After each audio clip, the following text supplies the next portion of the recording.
call on the Honorable Minister of Financial Services to grace us with prayers.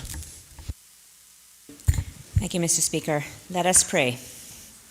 Almighty God, from whom all wisdom and power are derived, we beseech thee so to direct and prosper the deliberations of this Parliament now assembled, that all things may be ordered upon the best and surest foundation for the glory of thy name and for the safety, honour, and welfare of the people of these islands. Bless our Sovereign Lady, Queen Elizabeth II, Philip, Duke of Edinburgh, Charles, Prince of Wales, and all the royal family.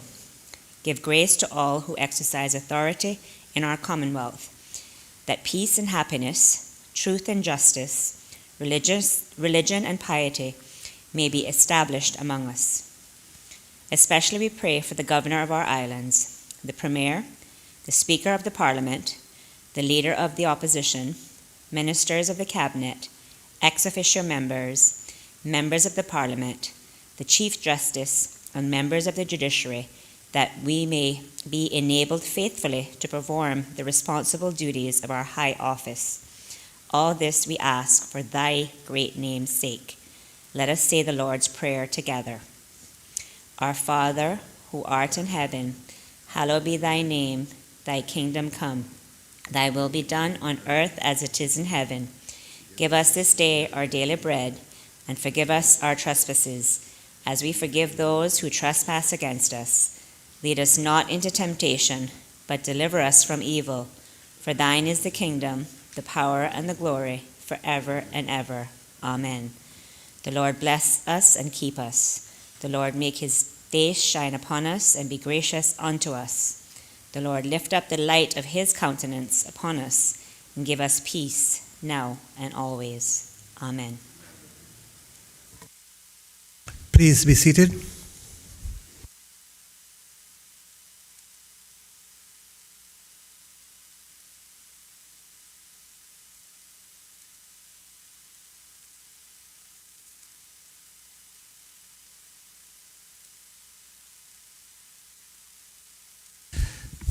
Proceedings has resumed.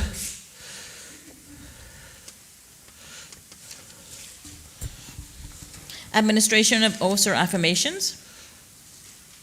None. Reading by the Honourable Speaker of messages and announcements. Just to remind the House that our colleague, the Honourable Minister of Finance, is still meeting with us on Zoom. And apologies from the Honourable the Deputy Governor for late arrival.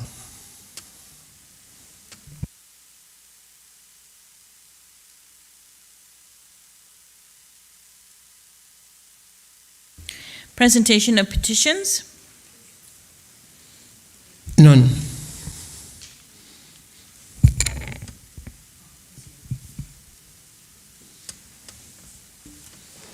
Presentation of papers and of reports. Ministry of International Trade, Investment, Aviation and Maritime Affairs, Cayman Islands Government, Annual Report 2019. To be laid on the table by the Honourable Minister of Employment, Border Control and Community Affairs, International Trade, Investment, Aviation and Maritime Affairs. The Honourable Premier.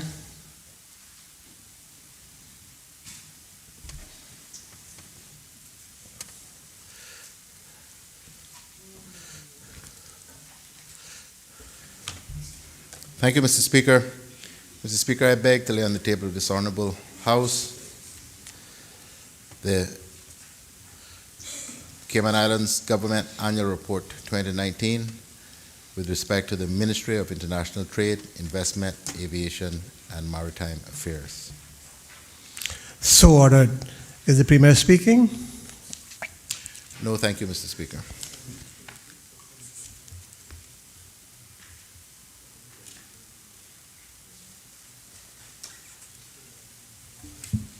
(2016-2017) Annual Report, Ministry of Community Affairs, Youth and Sports, to be laid on the table by the Honourable Minister of Employment, Border Control, Community Affairs, International Trade, Investment, Aviation and Maritime Affairs. The Premier. Thank you, Mr. Speaker. Mr. Speaker, I beg to lay on the table of this Honorable House the 2016-2017 Annual Report of the Ministry of Community Affairs, Youth and Sports. So ordered.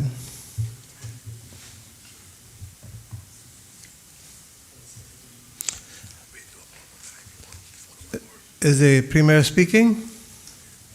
No, thank you, Mr. Speaker. Government of the Cayman Islands, Children and Youth Services Foundation Annual Report for the year ended 31st of December 2019, to be laid on the table by the Honorable Minister of Employment, Border Control, Community Affairs, International Trade, Investment, Aviation, and Maritime Affairs. The Honorable the Premier. Thank you, Mr. Speaker. Mr. Speaker, I beg to lay on the table of this Honorable House the Government of the Cayman Islands Children and Youth Services Foundation, KEYS, Annual Report for the year ended 31st December 2019. So ordered. Is the Premier speaking to this report? No, thank you, Mr. Speaker.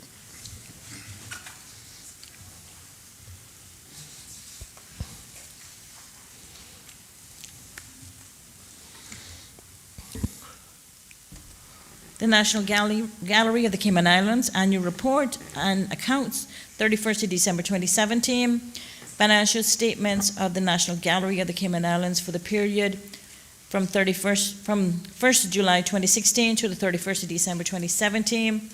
National Gallery of the Cayman Islands Annual Report and Accounts, 31st of December 2018. Financial statements of the National Gallery of the Cayman Islands for the year ended December 31st, 2018. The National Gallery of the Cayman Islands Annual Report and Accounts, 31st of December 2019. To be laid on the table by the Honorable Minister of Health, Environment, Culture, and Housing. The Honorable the Minister of Health and Culture. Good morning. Thank you, Mr. Speaker.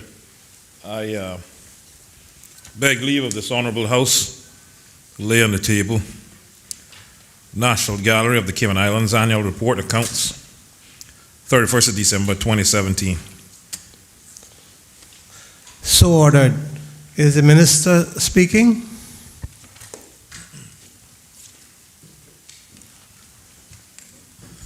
Mr. Speaker, I will speak at the end of the National Gallery's laying of reports. Yes.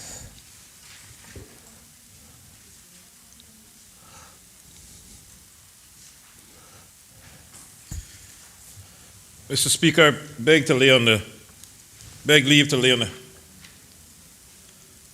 table of this Honorable House the financial statements of the National Gallery of the Cayman Islands for the period of July 1st, 2016 to December 31st, 2017. So ordered.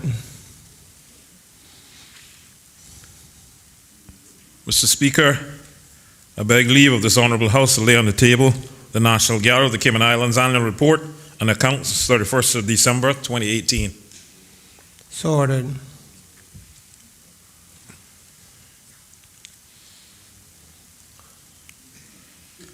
Mr. Speaker, I beg leave to lay on the table of this Honorable House the financial statements of the National Gallery of the Cayman Islands for the year ended December 31st, 2018. So ordered.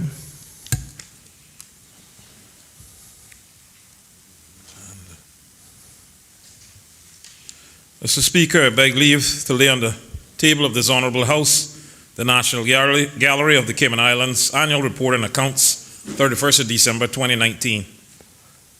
So ordered.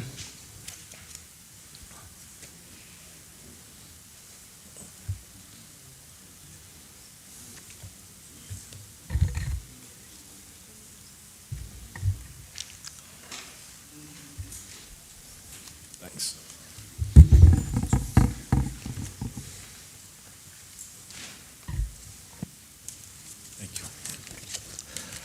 Mr. Speaker, Honorable Minister, are you intending to speak at the end of this last report or at the end of the next one, National Trust Cayman Islands Annual Report? Mr. Speaker, I intend to do two statements, one for the National Gallery and one for National Trust. And so you want to go at the National Gallery now? Yes. Proceed. Yeah. Thank you, Mr. Speaker.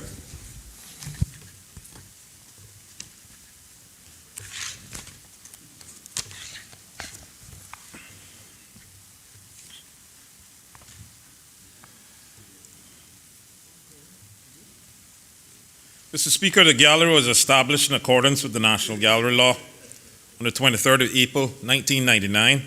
Prior to this date, the gallery functioned as an unincorporated entity. The gallery, through its management board, acquire artworks and collect materials to be held in trust for the purpose of preserving them for posterity and promoting their usefulness in the development of arts, exhibition, research, and education for the public benefit. The gallery is committed to providing innovative, creative programming and a multidisciplinary approach to the presentation, interpretation, and collection of the artistic expressions of our times. The gallery also promotes and encourages the awareness, appreciation, and practice of the visual arts in the Cayman Islands through organizing and maintaining permanent and temporary public exhibitions of works of art.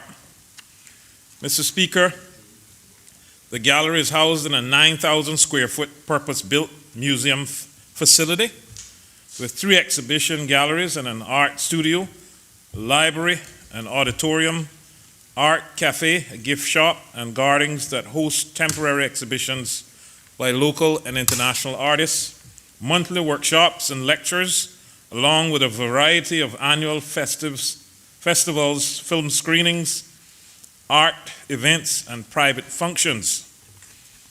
The central location, which has free admission for both local and international audiences, provides a stimulating environment for learning about Cayman's unique cultural history and contemporary arts. Since opening its doors to the new site in 2012, the gallery has welcomed over 110,000 visits to this facility, free admission to all visitors.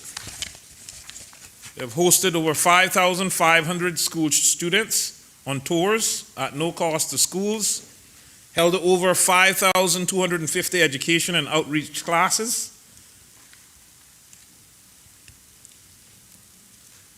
mounted over 60 exhibitions, 90% of which featured local artists, increased the national art collection by 125% by securing 150 new works of national significance, being the recipient of a top employer award for 4 years, hosted 2 international conferences, and significantly increased visibility for the Cayman Islands art globally.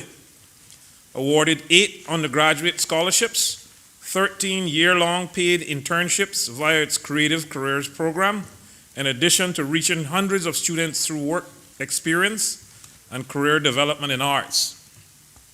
Mr. Speaker, the gallery site also features a permanent display area for the National Arts Collection. Additionally, the gallery also hosts regular satellite exhibitions and venues on the sister islands, including Brac Reef Hotel on Cayman Brac and at the Little Cayman Museum. Mr. Speaker, 2019 marked the National Gallery's 7th year in purpose-built home on the Tibbetts Highway. The facility attracted some 25,000 visitors, local and international, to the central site and another 9,000 to our satellite venues. The gallery staff continues to provide innovative exhibitions and unparalleled visual art education programs for the entire community. As of the 31st of December 2019, there were 10 employees at the gallery. For the fiscal years ended the 31st of December 2018 and 31st of December 2017, there were 7 and 8 employees respectively. Mr. Speaker, in speaking to the 2019 report, the Auditor General conducted the audit of the gallery's accounts in accordance with international standards in auditing and has indicated that the Accompanying financial statements present fairly, in all material respects, the financial position of the gallery as of 31st of December 2019 and its financial performance and its cash flows for the year ended the 31st of December 2019 in accordance with international public sector accounting standards. Mr. Speaker, the statement of financial performance shows that the year ended 31st of December 2019, the total revenues of $1,236,437, up from $1,096,275 at 31st of December 2018. These included a government grant of $586,000, which equated to 47% of the gallery's annual budget. Included in the total revenue are membership fees of $20,274, down slightly from $23,021 from 2018.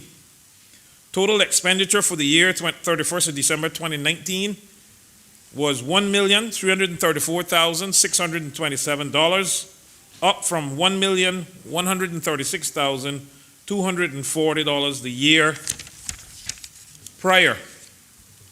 The result was a net loss for the year of $98,190, and for the year ended 2018, the loss was $39,965. The statement of financial position, Mr. Speaker, shows that for the year ending the 31st of December 2019, assets decreased over the previous reporting period. The gallery's fixed assets amounted to $2,537,442, slightly down from 2018 of $2,615,978.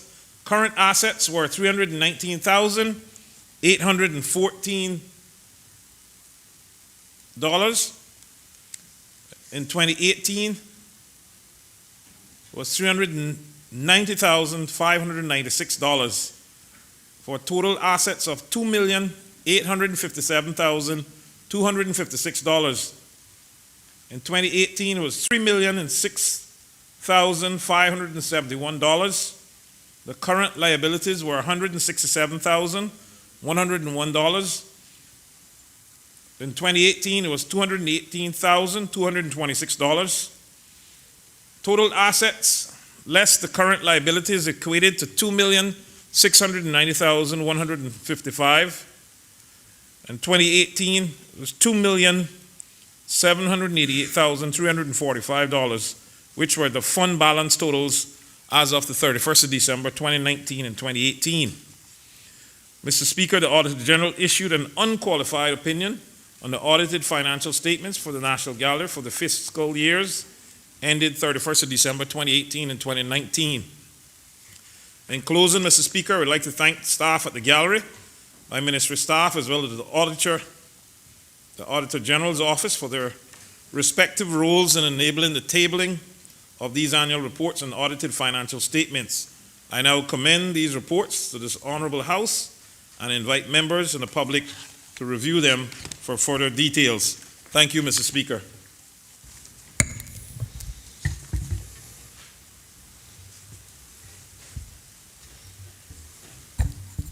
National Trust Cayman Islands Annual Report 2019-2020 to be laid on the table by the Honourable Minister of Health, Environment, Culture and Housing. The Honorable Minister of Health and Environment. Thank you, Mr. Speaker. I beg leave of this Honourable House to lay on the table the National Trust of the Cayman Islands Report 2019 to 2020. So ordered. Is the Minister speaking to that report? Yes, Mr. Speaker.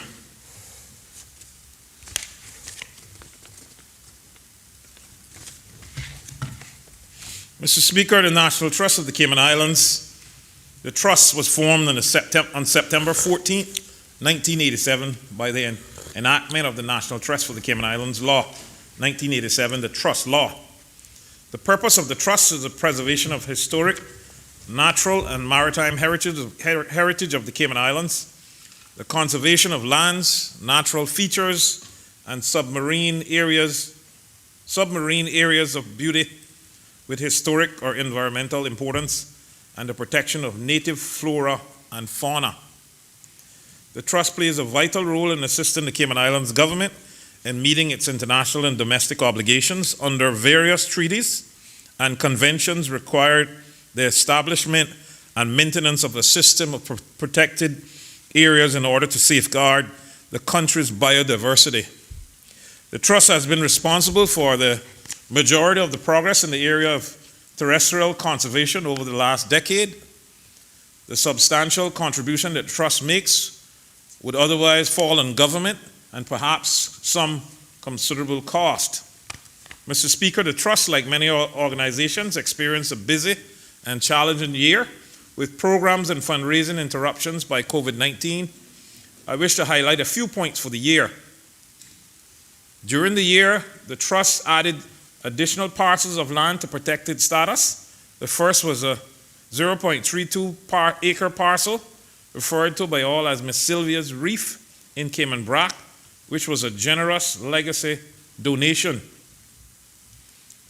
The second parcel, situated in the Salina Reserve, was purchased in 2019 by the Rainforest Trust in partnership with the Royal Society for the Protection of Birds, RSPB, and subsequently leased in perpetuity to the National Trust of the Cayman Islands. The 9.5 acre property adjoins the National Trust Salina Reserve land and increases the Trust foothold in the area of 656 acres.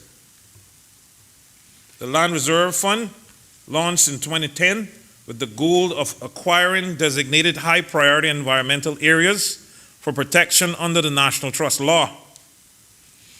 The land purchased through this program is deemed ecologically important as is often under threat of rapid urban development. The Mastic Reserve and the Salina Reserve are two key environmental sites that have been largely acquired through the Land Reserve Fund. Mr. Speaker, one of the biggest successes of the year was the partnership between the Trust Historic Program and the Ministry of Culture, which resulted in the relocation of the historic Clayton Nixon House from Georgetown to the Mission House site in Bordentown. The traditional Caymanian home, which was located on Gorin Avenue, across the street from the Citrus Grove building in Georgetown, is not only a reminder of the past, but also a testament to the soundness of craftsmanship and ingenuity of the Caymanian people. Built in the 1800s, the home is said to have been owned by the son of a former slave. Mr. Speaker, despite a difficult year, the net income for the Trust saw a 41% increase from the previous year due to careful management of finances. Cash balances increased by $119,365 during the year. Unfortunately, COVID-19 lockdown negatively affected their income streams as it impacted during peak tourism season. For example, the Blue Iguana Tour income was down 30% from last year to $32,605.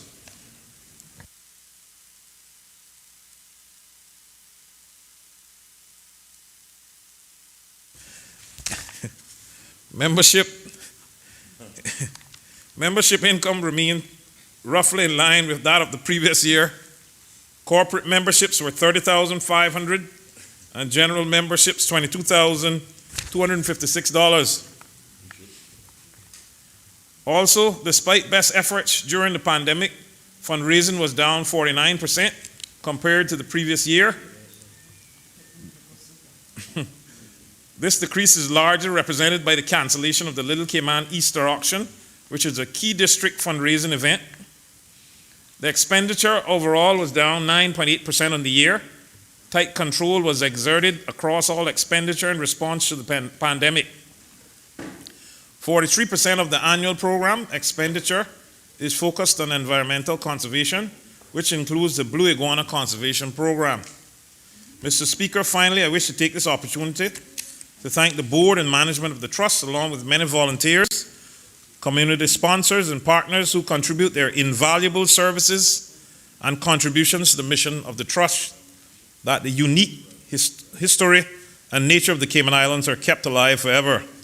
I invite members of this Honourable House and the public to review this report in further detail.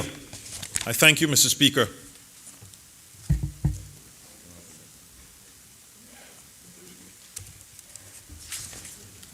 (2018-2019) Annual Report of the Standing Select Committee to oversee the performance of the Office of the Ombudsman, to be laid on the table by the Honourable Minister of Financial Services and Home Affairs, Chairperson of the Standing Select Committee, to oversee the performance of the Office of the Ombudsman. The Honourable Minister of Financial Services. Thank you, Mr. Speaker. Mr. Speaker, I beg to lay on the table of this Honourable House the 2018-2019 Annual Report of the Standing Select Committee to oversee the performance of the Office of the Ombudsman. So ordered. Is the Minister speaking? No, thank you, Mr. Speaker. Commission for Standards in Public Life, the 19th report of the Commission for Standards in Public Life for the period of 1st February 2020 to 31st of July 2020, to be laid on the table by the Honourable Deputy Governor. The Honourable Attorney General. Thank you, Mr. Speaker. Mr. Speaker, again, I apologize for the late arrival of the Honourable Deputy Governor, and in his stead, I seek to lay on the table of this House the 19th report of the Commission for Standard in Public Life for the period 1st February 2020 to 31st July 2020. So ordered. Is the AG going to speak? Mr. Speaker, just briefly highlighting a couple of paragraphs in the report itself. Mr. Speaker, the Commission for Standards in Public Life was established as an institution supporting democracy under the Cayman Islands Constitution Order 2009. Its introduction reinforced, Mr. Speaker, the need to have regard to ethics and transparency as important elements of a democratic society, and the necessary protection of the rights and freedoms of the people in the Cayman Islands. Mr. Speaker, with its mandate as set out in Section 117, subsection 9 of the Cayman Islands Constitution Order 2009, the first commission was appointed in January 2010. The first commission, Mr. Speaker, was very ably chaired by Ms. Karen Thompson, MBE, whose accomplishments, among other things, included the introduction of the Standard in Public Life Law 2014, Mr. Speaker. The Commission is mandated under Section 119 of the Constitution to report to the Legislative Assembly at regular intervals and at least every 6 months. Mr. Speaker, Chairperson Rosie Whitaker Miles and Member Sheena Hislop were appointed to the Commission on 1st February 2015 for a period of 4 years. At the request of His Excellency the Governor, both extended their tenures until the 31st of March 2020, and then again until the 30th of September 2020. Member Isoto Smith was appointed following the resignation of Pastor Shane O'Connor, so he could pursue educational advancement. Mr. Speaker, his resignation was on the 1st of November 2018. His appointment was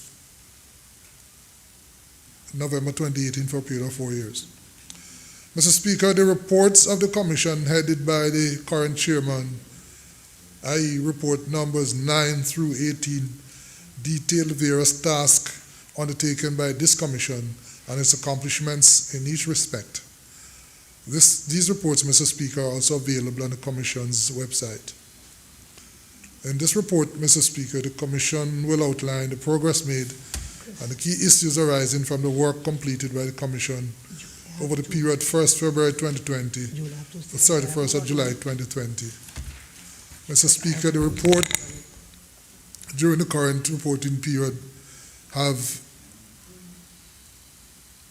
members have finalized the Commission's 18th report, which is now available on the Commission's website.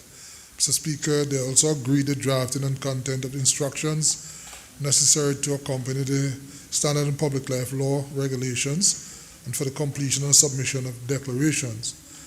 Mr. Speaker, they dealt with and issuing guide to the SPL law and regulations to assist persons with understanding the provisions contained in each. And so, Mr. Speaker, the report is broken down into sections dealing with meetings and administrative matters, standards in the legislation, procurement, register of interest, code of conduct, conflict of interest, education and public relations, and, Mr. Speaker, complaints. Mr. Speaker, I would commend this report to honorable members and members of the public in general, and I think we owe thanks to the commissioners, Mr. Speaker, and the Commission Secretariat, and I think, as I mentioned, Ms. Rosie Whittaker-Miles is transitioning out as chairperson, Mr. Speaker, and we understandably would want to record our gratitude to her for her stewardship of the Commission over these many years. I thank you, sir.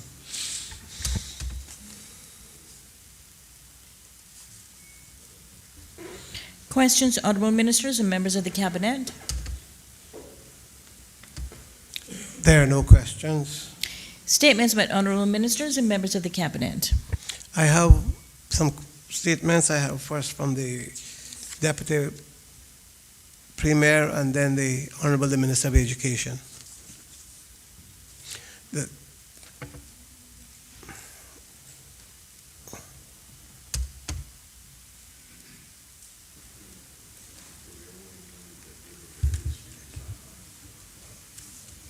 Thank you, Mr. Speaker. Mr. Speaker, 2020 has been a difficult year on many levels, particularly for those who rely on tourists for their income. As long as our borders remain closed and the flights to our shores are limited to repatriation purposes only, the ability to make a living from tourism has been reduced. With the agreement of my colleagues in caucus and cabinet, the Ministry of Tourism initially funded stipends of $600 in April, when it was still unclear how long the pandemic would actually last. The ministry then funded payments of $1,000 per month as the pandemic continued. Mr. Speaker, the stipend program was extended further in September 2020. Displaced workers who had no other means of income were encouraged to register, and the number of verified participants, as expected, increased. In mid-October, during the last Finance Committee proceedings, supplementary funding in the amount of $9 million was approved to continue the program for 3 more months, from October through the end of this year. Mr. Speaker, today I'm pleased to confirm that the stipend payments for December were processed the 10th of December. For the 2,889 recipients, these should be in their accounts today, Mr. Speaker. And I trust that the assistance will help ensure that Christmas is brighter for our tourism workers and will ease some of the pressure being felt due to the absence of visitors to our shores. From March 2020 to date, government has granted over $15.6 million in the tourism stipend program to help bridge the gap for our workers until tourism can resume. I'm proud to be part of a government, Mr. Speaker, that had the foresight and determination to put funds aside for a rainy day, and most importantly is using those savings to provide a direct benefit to its people when it's needed. Since we're not yet at the stage where we can safely reopen our borders to tourists, I'm very pleased to confirm that the ministry will be extending the stipend payments for an additional 6 months, from January to June of 2021, which we estimate will be another $18 million based on the number registered now. Mr. Speaker, I'm personally thankful to colleagues in my government who have, from the beginning of this pandemic, continued to support the ministry's effort to assist our workers, tourism workers, through the stipend program. Here in Cayman, we're blessed to be living in a relatively safe bubble, going about our business as normal, due to the immediate, severe action taken by this government starting in the early days of the crisis to protect our citizens. But beyond our borders, Mr. Speaker, it is a very different story. As we speak, many of our source market cities are re-entering lockdowns, are renewing restrictions to try to curtail the virus's spread. This paints a bleak picture in terms of when we will likely be able to bring back tourism. But there is good reason on the horizon to be optimistic. Yesterday, the Honorable Premier announced Cabinet's approval of our national COVID-19 vaccination plan. He confirmed that our first supplies of vaccine are to be expected to arrive on the island in early January 2021. The ability to immunize against this highly contagious virus is a game-changing equalizer the world has been waiting for. And Mr. Speaker, moreover, having a vaccine will allow us to take the first step on the road towards safely rebuilding our tourism industry. The reassuring news will help to pave the way for our borders to safely reopen and visitors to return to our shores, restoring gainful employment to thousands of Caymanians. I know there are many within the tourism and hospitality sectors that work hard to provide Caymankind experience to our visitors. Our success is always built on the human capital of the Caymanian workers. And these, Mr. Speaker, are looking forward to getting back to work. In the meantime, while the processes under the national COVID-19 vaccination plan are being implemented, this government will continue doing everything possible to support our tourism industry workers. Thank you, Mr. Speaker.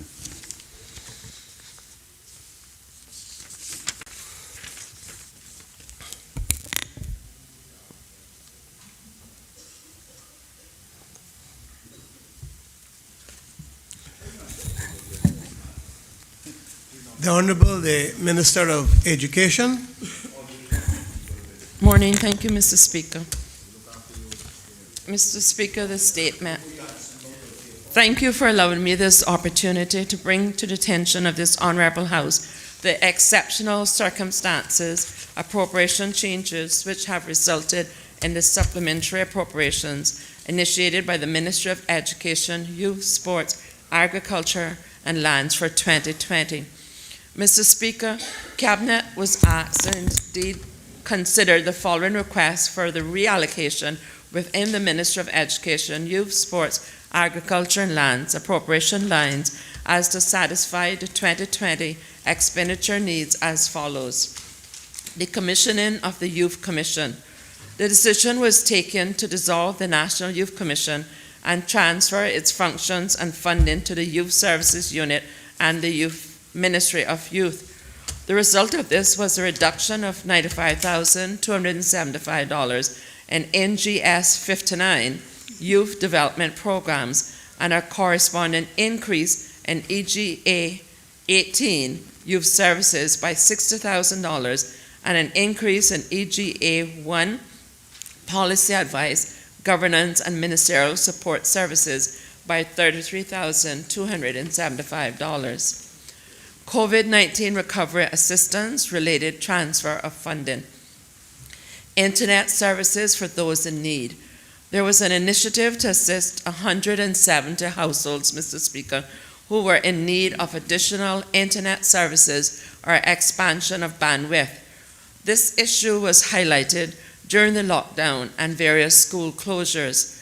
As a result of this, $21,750 was transferred to EI-12 capital for the purchase of 145 LTE modem devices to assist with internet provision. $81,600 was also transferred to EGA 8 Facilities Maintenance and Operational School Support Services of $81,600 for the purchase of 170 4G LTE 12 MB internet plans. The modems and associated plans will be provided to the identified households to allow students to have connectivity for educated-related content. This is particularly critical should schools have to revert to a period of remote teaching and learning. COVID-19 related funds for early childhood care and education centers, educational institutions. Based on feedback from stakeholders, there was the establishment of a special one-time COVID support grant for early childhood care and education centers based on need. TP27, preschool educational assistance, was increased by $500,000 for this purpose. Funds were transferred from EA4, land purchase for this purpose, as there were savings in relation to the budget allocated for the purchase of land related to the early intervention program. An advisory committee has been established to oversee these special grants. Early childhood care and education centers, which require financial assistance as a result of the impact of COVID-19, are required to apply for consideration. Early childhood care education centers / institutions that need financial assistance are required to provide specific information in order to inform and validate the grant process.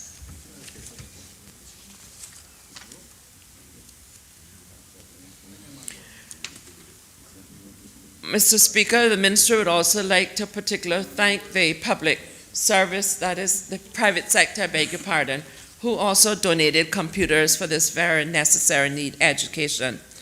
Grants to operational providers, youth and sports services. NGS 60, sports programming funding, $700,000 was brought forward from 2021 to the 2020 budget. These funds were further transferred to TP 98, Youth and Sports Services, COVID Response and Recovery, for strengthening the financial foundation and supporting the viability of each of the focus sports by increasing their funding to $150,000 annually.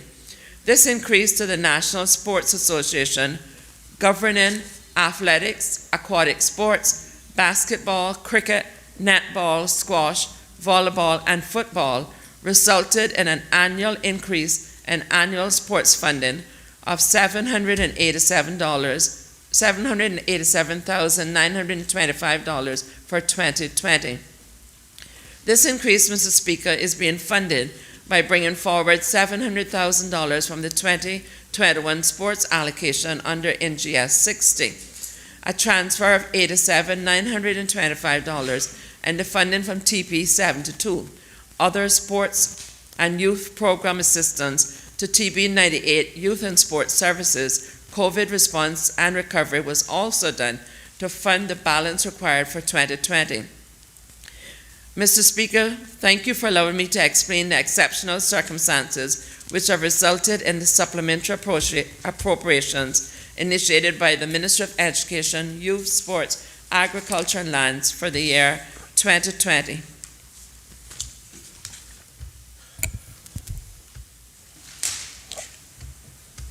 The member for Bordentown West. Thank you, Mr. Speaker. I rise to ask a question on Standing Order 32 of the Honourable Minister for the State. Permitted. Thank you, Mr. Speaker. And first, I want to thank the Minister in terms of helping the early childhood education. I think that's actually pretty good for the preschools.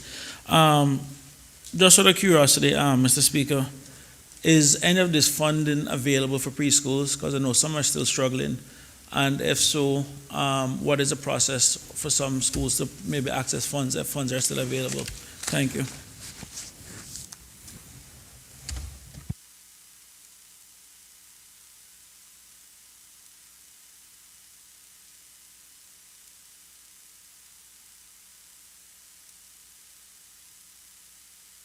Thank you, Mr. Speaker, and thanks to the honourable member for the question. Minister of Education. The preschool includes, the early childhood education includes the preschool, so they are invited to apply, and if the honourable minister and or other ministers and members of government who has not yet seen or received a form, we're more than happy to supply a form so that you could put in your respective MLA offices for distribution.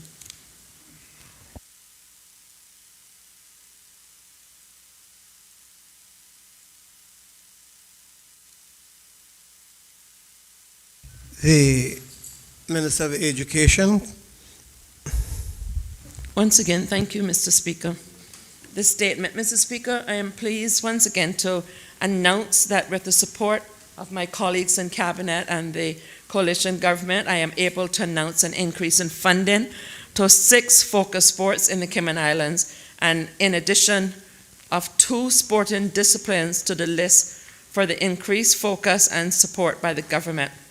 Mr. Speaker, this funding will allow each association to meet their obligations to their international parent body, as well as the requirements of the ministry policy, while at the same time provide them with strong foundation to support their sport and be better able to provide leagues, competitions, and development programs catering from children to adults throughout the long-term athlete development spectrum.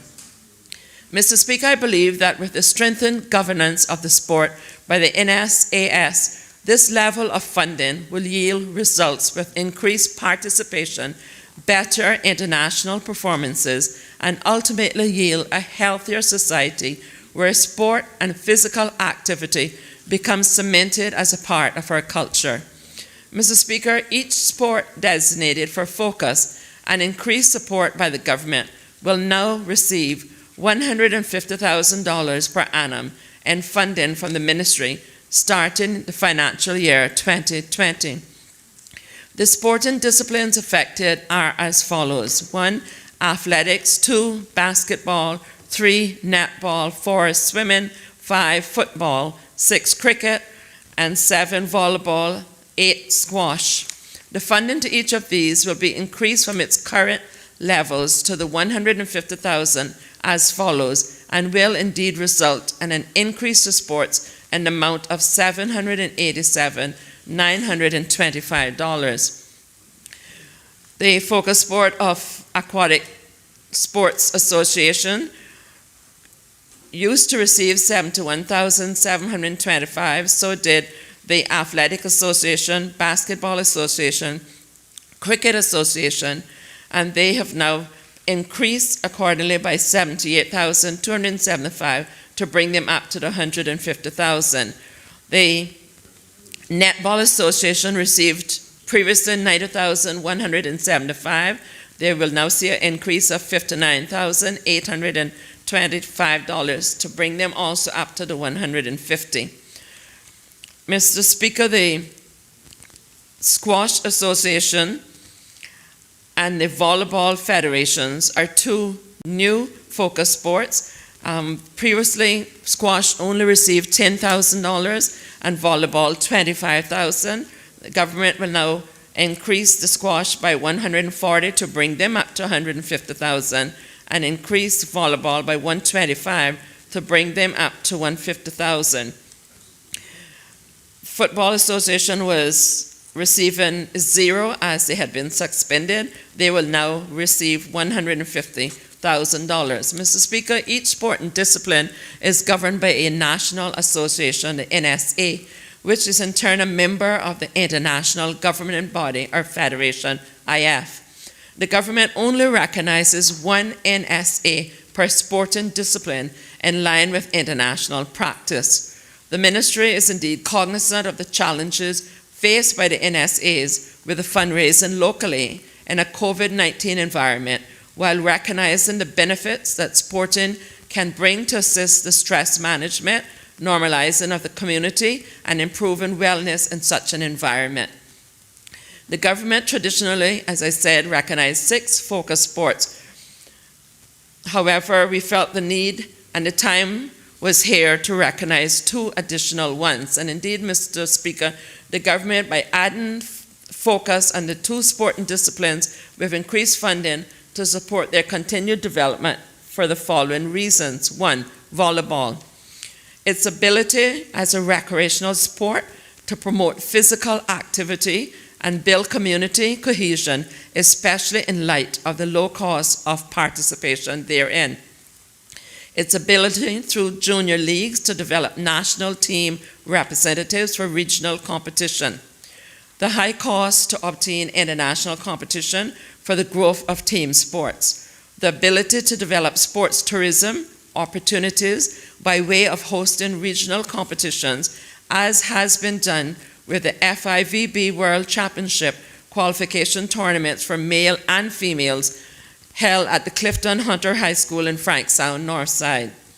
The exposure and additional sports tourism benefits created by the beach volleyball component of the sport, as shown by Cayman's participation in and hosting of the annual NORCECA circuit.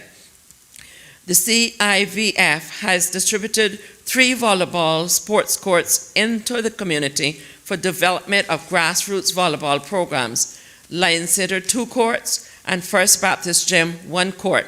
The Federation also has the opportunity through NORCECA development program to receive additional volleyball courts. Beach volleyball national teams have performed well at the NatWest Island Games, garnering gold and silver medals for the female and male team respectively. The CIVF president has also been building strong relationships with the regional governing body, which bodes well for the local development of the sport. And secondly, squash, Mr. Speaker, for the following reasons. To facilitate widened access of the sport in the schools and the community, Cayman has struggled to advance internationally in large team sports, due in part to the size of the population and costs associated with obtaining adequate competition overseas. Squash as an individual sport, now offering competition in teams of 2, has the proven ability to allow for higher attainment both regionally and globally. Squash has recently been selected for the Pan Am Junior Championships in 2021 in Colombia. The Cayman Islands have been a regional powerhouse in squash for many years, producing a number of Caribbean champions, from Dean Knight to Catherine Tyler to Chantel Day to Jace and Julian Jervis, among others. Cayman has also garnered gold and other medals in squash at the Island Games. The Squash Association uses private facilities that it must rent to facilitate the sport. Cayman has been a host to a number of championships over the years, bringing in solid tourism dollars with tournaments such as the Caribbean Junior and Senior Championship, the Cayman Open Squash Tournament, and the Pan American Squash Championships in 2018. Mr. Speaker, 7 of the 8 sports mentioned above were funded through purchase agreements for the 2020-2021 financial years. Funding to the government body of the 6 traditional focus sport, the Cayman Islands Football Association, CIFA, was discontinued by Cabinet several years ago, about the time of the CONCACAF and FIFA scandal involving several local football officials. The ministry will resume funding to CIFA as a part of the initiative to strengthen the financial foundation of this focus sport and promote its development recovery. Mr. Speaker, I have met with the CIFA executive and was extremely impressed with the steps that they've taken to strengthen the governance of the CIFA, including undertaking 3 separate audits on an annual basis. The sport continues to grow from strength to strength, and prior to COVID, there were female leagues from under 11s to under 18, in addition to the senior league, and similarly with the boys from under 11s to senior and master leagues. CIFA has confirmed that we can expect to see increased international competition as a part of the development of our national teams.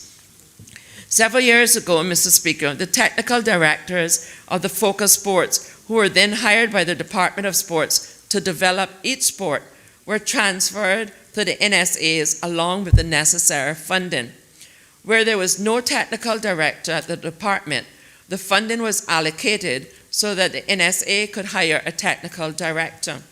It is therefore a requirement that each focus sport have in place a technical director. The governance documents of each of the focus sports, that is the Constitution or Memorandum of Articles and Association, requires them to present annual audited accounts.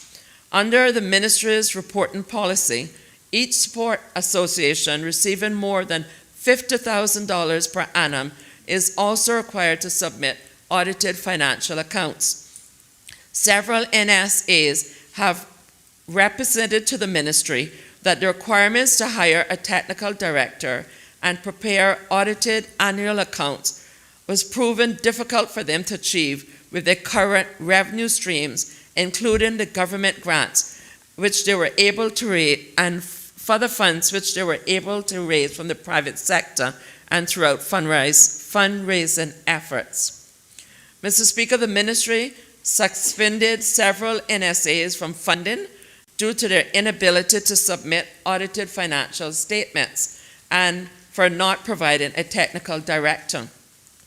Mr. Speaker, a broad breakdown of the $150,000 annual funding is as follows: $75,000 to go towards hiring a technical director for the focus sports, $15,000 towards the completion of the annual audited accounts, $60,000 towards other programming other than a technical director.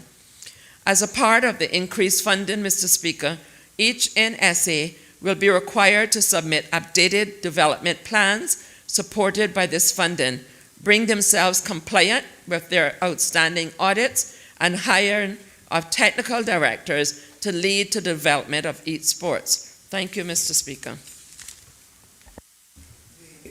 Member from Northside. Mr. Speaker, in accordance with Standing Order 30, Suborder 2, I wish to ask the Minister of Education the question. Permitted.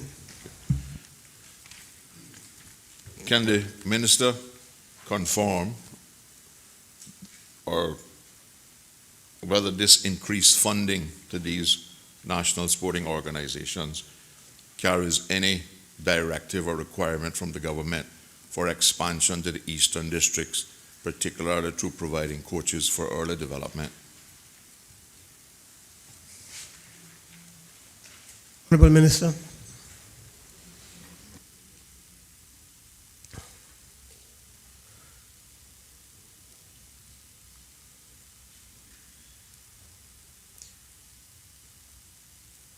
Thank you for your indulgence, Mr. Speaker. I just wanted to clarify what obtained in the eastern districts. I'm reliably informed that there is football that's currently in the eastern districts, but because they are indeed focus sports, the agreements that they sign is for the provision of national programming, and that they should be providing for the eastern districts. If not, if the honorable member from Northside would indicate whether or not that is not happening, I would ask the member in the ministry to ensure that it is happening now that they have funding in place.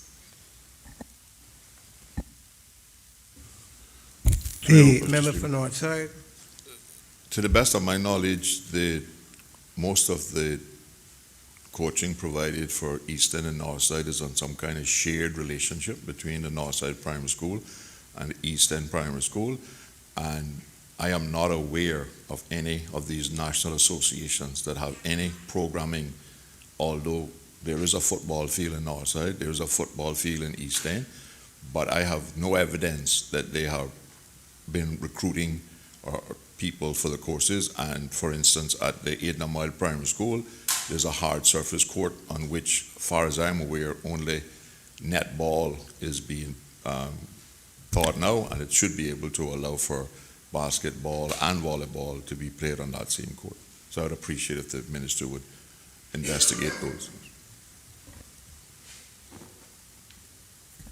Thank you, Mr. Speaker. Mr. Speaker, the request has been duly noted. The relevant staff is here, and I have every confidence that it will be transferred to the national sports associations.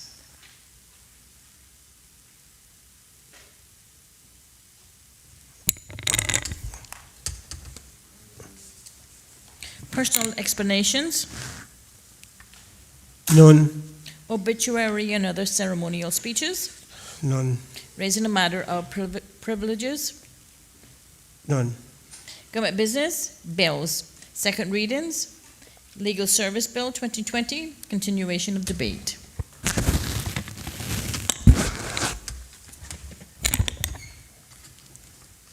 A bill for a law to repeal and replace the Legal Practitioners Law 2015 revision to regulate the practice of Cayman Islands law, to provide for a system of legal education, to provide for a mechanism to deal with professional misconduct, and for incidental and connected purposes. The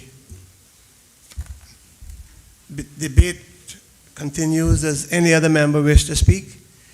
The member Parliamentary Secretary, Prospect.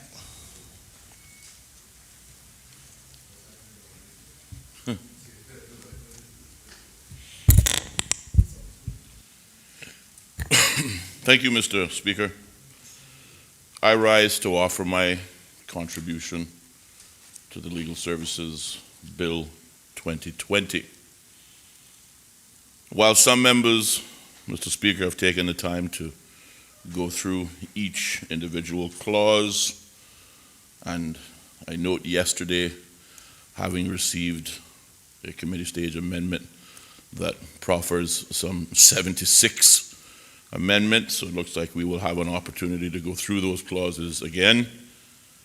For my part, I will try to focus more exclusively on what I perceive to be and what representation has been made to me on what we see as the 3 or 4 more contentious aspects of the bill.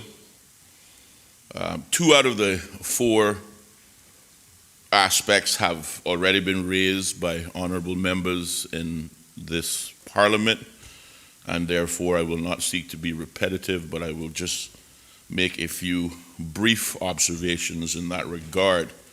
I've already whittled down my original contribution significantly in an attempt to save time.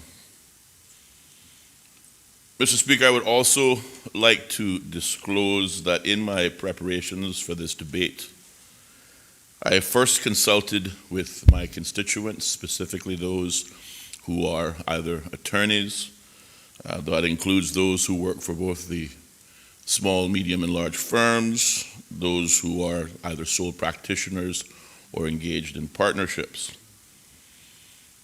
I've also had the benefit of a presentation from SILPA, the Cayman Islands Legal Practitioners Association, and ALPA, the Association of Legal Professionals and Advocates, Cayman Limited. As I am not an attorney, Mr. Speaker, I do not speak to this bill from the aspect of personal experience, but instead from both representations made to me by my constituents with the guidance and assistance of those attorneys, both those that make up this coalition government, and on the front bench in particular, most notably the ex officio Honorable Attorney General. Thank him and his staff for the time taken, and again, for the guidance offered. For the most part, Mr. Speaker, this bill, as has been stated before, enjoys, perhaps for the first time, broad industry support, particularly from SILPA, who represents some approximately 685 to 700 lawyers or attorneys. Unfortunately, the same cannot be said for ALPA, who, despite agreeing that the jurisdiction needs a modern legal framework that protects both the industry locally and globally, and in particular seeks to protect Caymanians in that industry. And while some of their members even welcome this bill, the majority believe that the bill does not go far enough. It is noteworthy to mention, Mr. Speaker, that ALPA, unlike SILPA, represents to date 21 attorneys. Certainly not a broad majority by any stretch. However, I will note that these 21, I understand to be, are all Caymanians, whereas SILPA's membership consists of both work permit holders and Caymanian attorneys. And I make this point, Mr. Speaker, because I think therein lies the challenge to ourselves as legislators, given that we are elected by Caymanians to serve the best interests of Caymanians, regardless of their number, and as such we have a responsibility to take all views into consideration before making a judgment call on what action to take, what legislation to support, and so on. With that said, Mr. Speaker, let me begin my contribution specifically to the bill itself. The first contentious clause, Mr. Speaker, is Clause 33, which deals with the matter of post-qualification experience required for lawyers, particularly foreign lawyers, to practice in the Cayman Islands. Now, this point was, I believe, very well ventilated both by the member from Newlands and the member from Georgetown Central.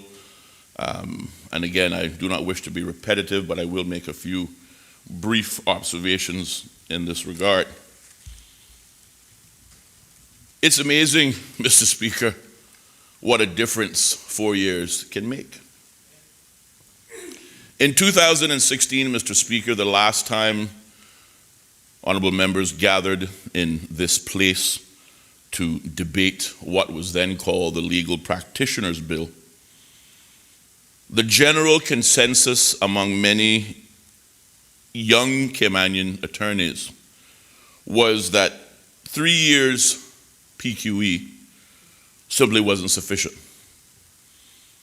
Many Caymanians, particularly those working in the larger firms, felt that far too many foreign attorneys were being admitted and hired, most working in either fiduciary or fund administration duties, and were displacing Caymanian opportunities to achieve upward mobility.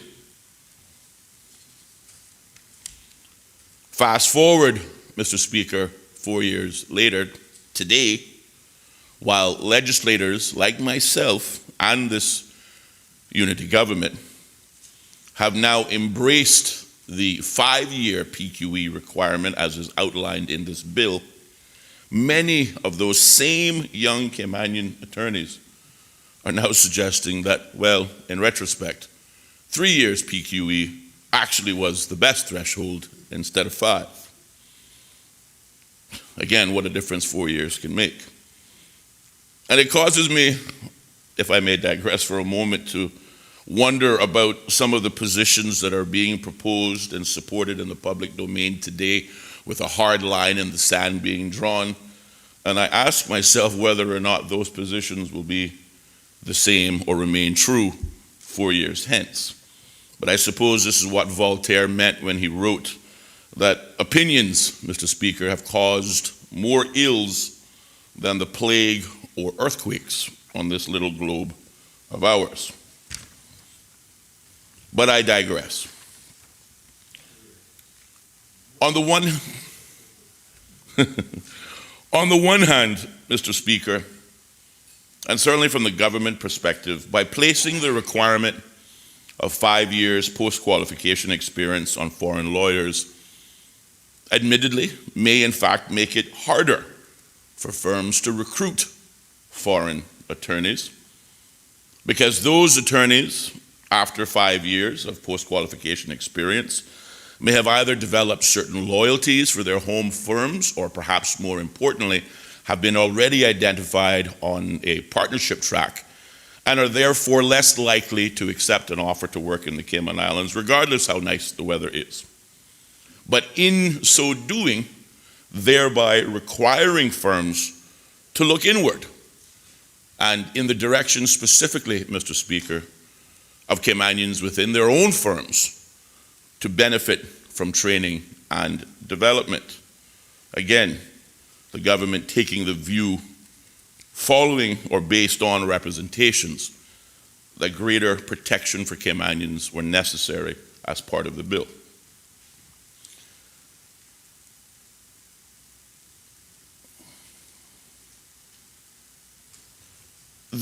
On the other hand, Mr. Speaker, there is a train of thought that suggests the move to 5 years instead of 3 years deprives the young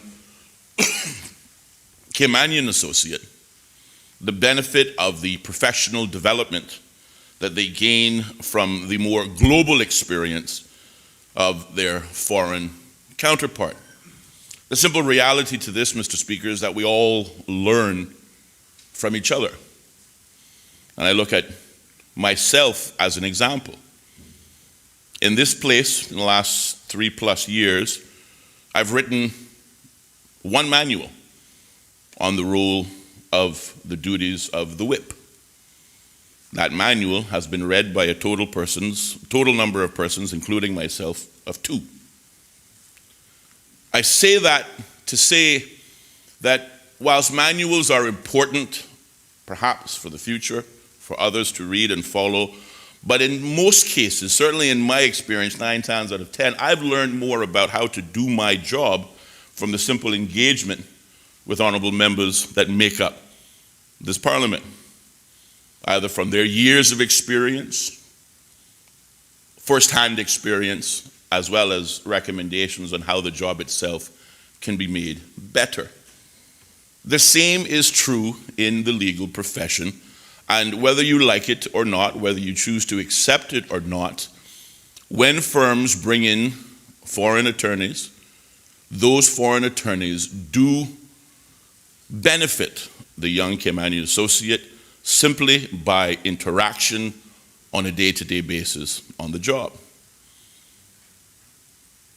This COVID-19 pandemic has highlighted a unique experience that sees a lot of persons working from home or telecommuting, as the case may be. And whilst I believe that there is a significant benefit in telecommuting, particularly to reducing the strain on our roads and morning traffic, but the drawback from that is a lot of people have now grown comfortable to working from home and don't want to go into the office. But the absence of that interaction in the office creates challenges rather, for training opportunities that young Caymanians can, in fact, benefit from. The other issue with the move towards PQE, 5 years PQE, from 3, is that it becomes cost prohibitive, Mr. Speaker, for smaller firms who do not have the deep pockets of the larger firms when it comes to recruiting overseas talent. Again, as I understand it, the remuneration or wage package for an attorney with 3 years post-qualification experience as compared to an attorney with 5 years post-qualification experience is day and night, and quite significant.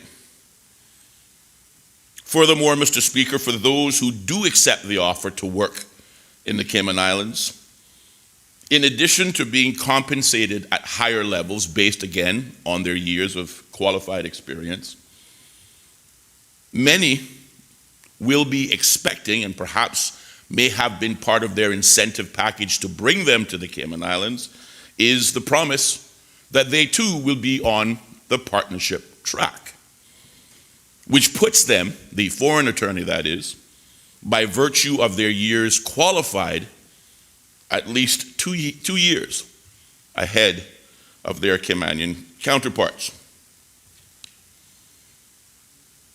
The good news, Mr. Speaker, is that at present there is no codified post-qualification experience requirement in any law.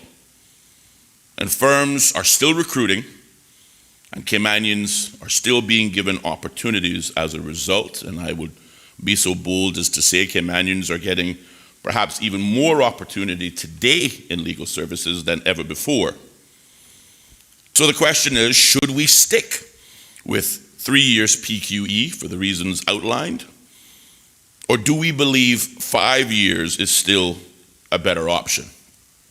Honestly, when the government began this exercise of looking at the legal services bill, I believe going as far back as July 2019, I was convinced that 5 years was the better of the two options. But truth and in fact, today, Mr. Speaker, with the representation that has been received, I'm really not sure.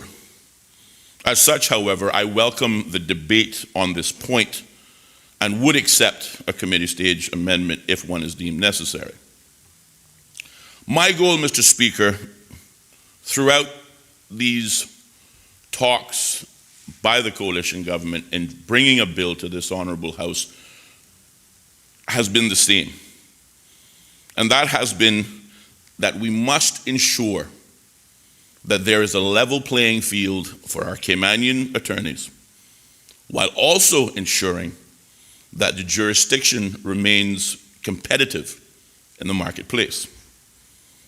On the question of upward mobility, Mr. Speaker, whether it's 3 years or 5 years, this policy is, in my view, buttressed by the business staffing plan requirement on the immigration side.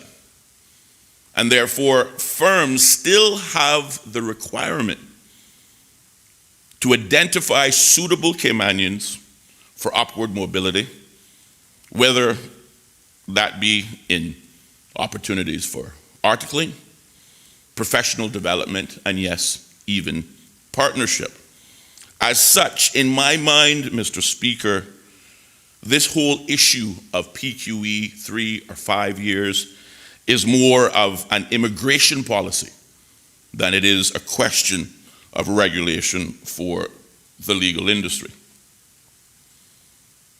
That being said, Mr. Speaker, the bill also makes a provision for a legal services board, which I understand as a result of the committee stage amendments, this will be changed to, I think, an authority.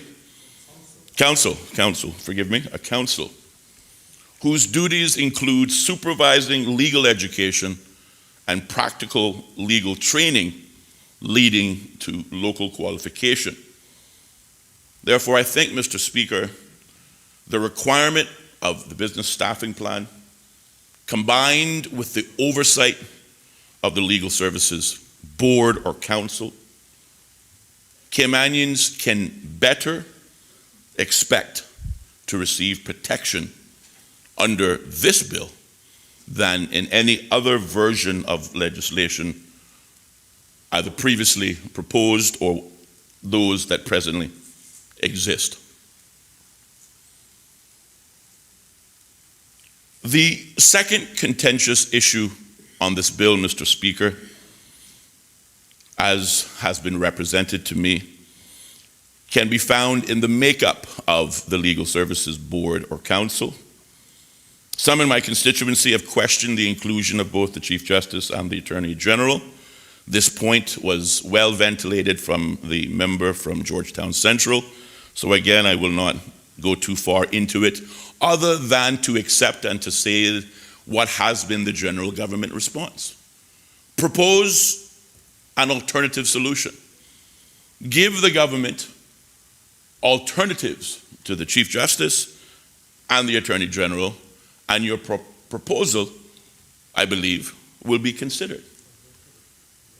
The simple reality is this, and why we find ourselves in this position.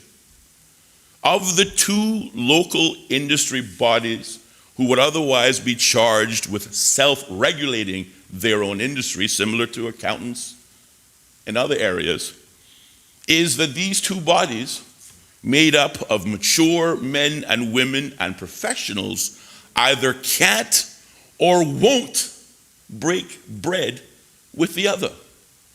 And certainly the government's belief is this, that this issue has languished long enough to allow it to simply die on the vine because otherwise mature professionals refuse to break bread together. Is simply not good enough, and it is simply not an option. So again, it may not be a perfect bill, but it is better than what presently obtains. And if any member has alternatives to the makeup of this board then we welcome those suggestions. But certainly for my part, I am satisfied with the makeup of the current board and believe it is sufficient. However, I also recognize, Mr. Speaker, as the Premier mentioned in his contribution, that there will also be certain committee stage amendments that will ensure fair representation. Specifically, I think the requirement to allow representation selected by both the Honourable Premier and the Honourable Leader of the Opposition after consultation with bodies representing the legal profession is totally appropriate. It gives the legislative or Parliament a voice in the room, while also ensuring fairness, that all sides will be represented in the decision-making, whether small or large firm. So even though the two sides of mature professionals will not come together, the government has taken it upon itself to go the extra mile, to go to them to find suitable and acceptable representation. Again, from a standpoint, Mr. Speaker, of offering fairness and effectiveness to all. Mr. Speaker, the third point of contention relates to who can own or establish a law firm in the Cayman Islands. And if I am completely honest, it's the one aspect of this bill that, in my opinion, sticks out like a sore thumb. That is Clause 28(2), which outlines the rules associated with establishing a law firm either as a sole practitioner, partnership, or recognized law entity. And I see you reaching for your copy of the bill, Mr. Speaker. If I may I have your permission to read from the bill itself? On my copy, it's page 30, clause 28(2) reads, and I quote, "Nothing in this part prohibits an attorney at law from establishing that attorney at law as a law firm or as a partner or member of a law firm, except that, A, in the case of a law firm that is an attorney at law practicing Cayman Islands law in the Cayman Islands as a sole practitioner, the attorney at law shall be a Caymanian. B, in the case of a law firm that is a partnership practicing Cayman Islands law, at least one partner of the partnership shall be an attorney at law who is a Caymanian. Or C, in the case of a law firm that is a recognized law entity, at least one member or partner of the recognized law entity shall be an attorney at law and who is Caymanian." Mr. Speaker, while I am supportive of this bill, this requirement, particularly in 2B, causes me to ask myself, is this the best we can do in 2020? Certainly it is better than what presently exists today. But is it the best that collectively we can do to protect both Caymanian interests in legal services, but also the industry itself? Mr. Speaker, as the Premier mentioned in his contribution, a lot has indeed changed and been improved in legal services since it first came on the scene in 1964. 69. Make an adjustment there, because I will use that detail again. 69. One of the things, Mr. Speaker, particularly in the context of the larger firms, is the number of Caymanian partners. As I mentioned before, I believe I can say without fear of contradiction that Caymanians are being afforded broader opportunities in the law, particularly in the larger law firms now than ever before, and that can be evidenced by the number of Caymanians who are today partners in those firms. As I understand it, Mr. Speaker, of the 3 major law firms in this country, at least 50% of their partners are today, in fact, Caymanian. So I then ask myself, if the status quo today in the large firms gives evidence to at least 50% of those partners being Caymanians, why therefore are we being so timid in our approach in only setting the bar at a minimum of 1 Caymanian partner required to establish a law firm? Mr. Speaker, whilst I agree with my government that the recommendation, particularly from the opposition, but also I think from ALPA, that suggests we should move to a LCCL structure with law firms as it exists with every other business in the Cayman Islands, that being the requirement of a 60-40 split, namely 60% Caymanian, 40% foreign. The prevailing viewpoint on this is that this would be excessive and cost prohibitive for most of the firms, but also potentially restrict the growth of the profession for which the Cayman Islands derives much benefit. Therefore, if allowing the status quo to become the minimum is considered too much, that being 50% Caymanian owned, and if going the 60-40 route is considered too destructive to the industry as a whole, but we also agree that the current proposition of only requiring 1 Caymanian partner isn't going far enough. What then is a possible middle ground? Well, Mr. Speaker, if I may be so bold to herein not only complain, Mr. Speaker, but propose an alternative solution to this problem, please allow me to ask the government in particular, but also all members of this Parliament, for some consideration that I certainly would welcome at the committee stage. How do you encourage firms to do the right thing in terms of hiring, in terms of training, and in terms of improving general upward mobility for Caymanians in particular? In my view, Mr. Speaker, the simplest answer to this conundrum, which also, in my opinion, would do the least amount of damage to the bill in its present form, would be to change the provision from 1 Caymanian partner required to establish a law firm in the Cayman Islands to requiring that that firm's either managing partner should be Caymanian, or that a majority of the firm's management committee should be Caymanian.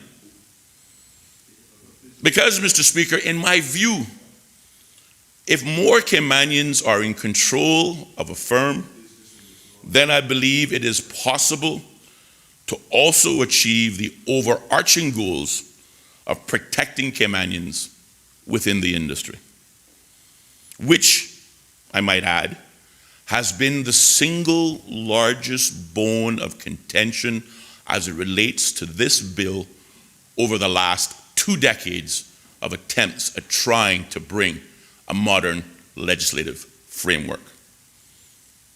This alternative, I believe, and I propose, puts control of Cayman law back into the hands of Caymanians.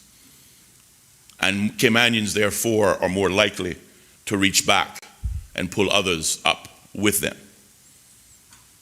Now, Mr. Speaker, I recognize that you would need to put in some transitional clauses for some of the smaller firms in order to make this happen. The larger firms can perhaps make the turn quicker than the smaller firms can. But I think if you were to say to smaller firms, you have 3 to 5 years to become compliant with that which the major law firms can do today, then we will have succeeded in protecting Caymanian interests in the practice of Cayman law, while also providing a modern legal framework that will complement the already high standards that exists and keep Cayman Islands law and its attractiveness to our clients as well as future clients at the top of the food chain. So, Mr. Speaker, I merely ask my government and this august and honorable Parliament of the Cayman Islands if this alternative proposal would be something that we would be willing to accept. Then I will certainly move to propose the amendment at the committee stage of this debate. Mr. Speaker, the fourth and final bone of contention that has kept this bill from receiving full support has been the issue of overseas practice of Cayman law by foreign lawyers, which hangs on the belief that the utility of foreign lawyers practicing Cayman law in foreign jurisdictions feeds business back to the Cayman Islands that we would not otherwise have or would be possible if we only licensed persons to practice Cayman law in Cayman. I believe, Mr. Speaker, that the business that is generated in foreign jurisdictions, as the Premier has, I think, quite clearly elaborated on, does in fact bring significant amount of business to the Cayman Islands, and the benefit to the Cayman Islands are the fees in which we derive from those services provided. Not just in the law, but also in financial services which law firms facilitate. The law allows the Cayman Islands to forge new business frontiers in faraway places that brings that business back home. I do not believe, as some have insisted, that all we are doing is outsourcing Cayman law to some other jurisdiction and allowing that jurisdiction to earn all of the dividends. And I have read this bill cover to cover multiple times. And I find that, to the contrary, this bill seeks to remedy this concern. But again, I acknowledge I am no attorney, and I think that's the reason I had to read it cover to cover many times, Mr. Speaker, because I don't immediately understand all of the clauses that my otherwise learned colleagues accept at face value because of the benefit of their experience. I also believe the ratio that is being proposed of 1-to-1 seeks to further protect Cayman interests so as to ensure that firms, through their affiliate offices or overseas offices, do not build those firms at the expense of the local firms. I also believe the requirement to post any job vacancies or advertisements for foreign attorneys first in the Cayman Islands also shores up this remedy, ensuring that Caymanian attorneys benefit and get the benefit of, as they say, the first bite at the apple. And this is why, Mr. Speaker, I support the bill that is before this Parliament. And I agree that we must, as a matter of priority, establish a modern legal framework that will seek to protect or legitimize those foreign lawyers, but also enabling the Cayman Islands, Mr. Speaker, and this is key, to regulate those lawyers and to ensure that those who are carrying the torch of Cayman in foreign jurisdictions are in fact of the highest caliber, or I believe, as the statute says or suggests, are fit and proper persons to represent the Cayman Islands. If I may also suggest, Mr. Speaker, that the government at some future period consider commissioning an independent study to determine the socio-economic value of the practice of Cayman law overseas and what that provides to the jurisdiction, I believe, Mr. Speaker, in my humble opinion, that this would be a useful exercise. If for any other reason, to provide empirical evidence that what we say here today or believe is in fact the case. I think it would be a useful exercise, and the information learned from that independent study, I think, would benefit all of us.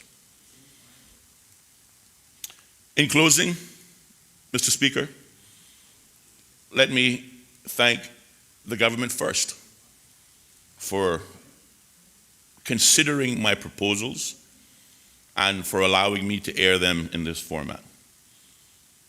I say without hesitation that I am proud to be a member of this government, and I also say without hesitation it is a government, a coalition government, that is not authoritarian, but does in fact value the opinion and contribution of all of its members.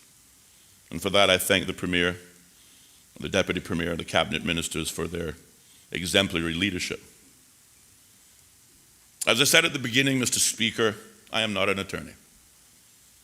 But I believe through representation over the years, and certainly over the past 3+ years, I understand the plight of the Cayman attorney, and I also appreciate the value that legal services are to this jurisdiction. As such, Mr. Speaker, I will be giving this bill my support, and I encourage my fellow MPs to follow likewise. To the question of not going far enough, well, I think that is a subjective question. Let us accept, however, that this bill represents a good first step in the right direction to provide a modern legal framework that will both protect and enhance legal services in the Cayman Islands. That's the only point. If you take away anything from this contribution, let it be that. I believe, Mr. Speaker, that this bill is much better than what presently obtains. Let us therefore agree to accept this bill, to monitor its success in providing the mechanisms that we all seek, and if not, then let us return to this honorable House to make various tweaks and amendments until we can achieve that confidence. But let us not, Mr. Speaker, do nothing. Let us not kick this can a little further down the road. Leave it for safer times, another administration. That time is over. Instead, Mr. Speaker, let us be courageous and endeavor to do something that we believe will benefit the industry, that will benefit Caymanians, as well as other persons that make up not only the legal services industry, but the average person who enjoys the benefit of good roads, good schools, good hospitals, good health care. The money that supports those necessary infrastructure, Mr. Speaker, and certainly COVID-19, if you've never realized it before, is showing us this, is derived from the business that we call legal services. And to ignore that, or to turn your head and say, no, I don't think this is the time, no, I don't think this is the law, I believe, Mr. Speaker, would be the wrong approach. So therefore, again, I will be supporting this bill, and I encourage my honorable colleagues to do likewise. I thank you, Mr. Speaker. Proceedings will be suspended until 2:15.